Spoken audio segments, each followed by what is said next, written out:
So I was underneath the Jeep crawling around, noticed that the fuel lines look like this. This is the return line, and this is the new return line going in, made by SS Tubes.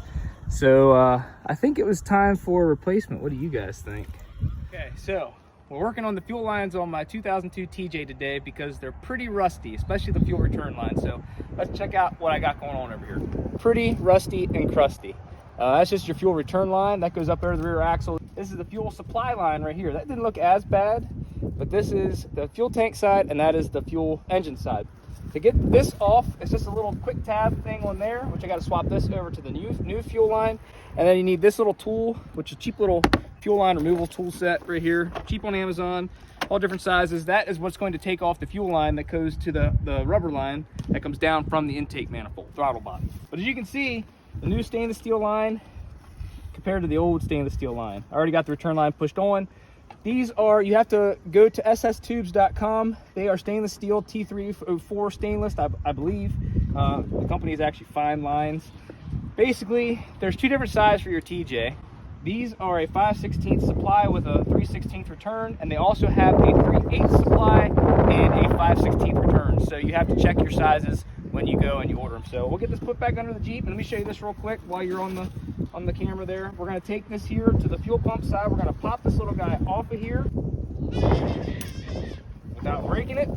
You need to reuse that. Now I just replaced the fuel pump, so this is the new fuel supply line to the tank, but this could be very brittle, so you have to be very careful not to break that. And we're gonna put that from the old one, and we're gonna clip that right on to the new one, right like that. That's ready to go back on. Okay, so I gotta do something a little different here because this coil bucket has been replaced and removed and put to a vertical instead of a curved version, blah, blah, blah, whatever. Fuel pump's hooked up, return line is hooked up, the supply line is clipped back in, and these lines fall all the way down, come over the rear trailing arm right there, comes down, clips right in, goes all the way up to the front, and it ties right back into the fuel line right there. So I did actually, before I hooked that up to the motor side there, I did actually run the fuel pump about 3 times. I cycled the key to get the fuel up to there into the new lines. Plus it might push out any garbage or junk that might be in the line from when they manufactured the line. So let's give her a crank and see if she starts.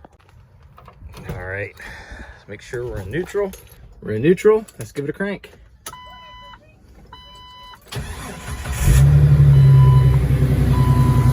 Okay, check for leaks. Don't see anything there. That one.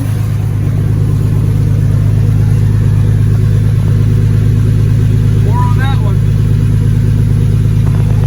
I'd say we're good to go. Yeah, look at that. Look how rusty. You can't even really see it, how rusty that is. Let me just bend that here. Look at that. Look at that, it just broke right in half. I am so glad we replaced that. So glad. Junk. The supply line really wasn't too bad. It was just that return line was absolute garbage. So, but while we're in there, we might as well replace all of it, right? Replace the whole kit and caboodle.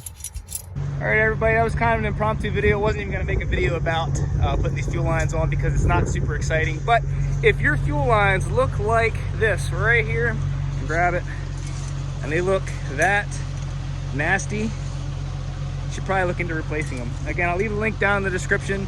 It was sstubes.com, but I think the company's actually called Fine Lines or something like that. They make brake lines. The nice thing about these fuel lines is they're already flared where they need to be.